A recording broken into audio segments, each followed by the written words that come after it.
Umani ng samot-saring reaksyon ang video kung saan nakasama ni Piolo Pascual si Apo Wang-od nang siya'y bumisita ito sa Buscalan.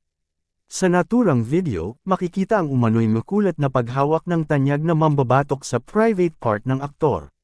Makikita at maririnig ang tawanan ng 107 anyos na tattoo artist maging ni Piolo, gayon din ang umano'y iba pang taong naroon. Sa kabila nito, ay nalmahan ng ilang netizens ang naturang pangyayari. Narito ang ilan sa kanilang mga komento.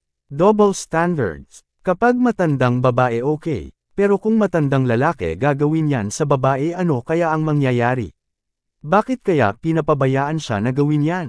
This shouldn't be condoned. Alam ko malaki ang respeto natin kay Apo Wang-od at sa sining niya ng pagtatato. Pero dapat ba natin baliwalain itong ginagawa niya? Gayunman, mayroon namang dumipensa kay Apo Wang-od.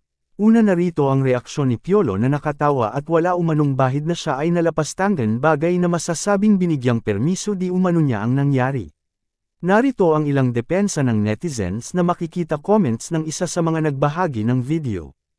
Piolo did not say no, did not move away, and was laughing in good fun. My thoughts on the Apo Wang-od issue. You go there to support her. At her age, canceling her doesn't do anything. Just don't visit her if you are not comfortable with what she does.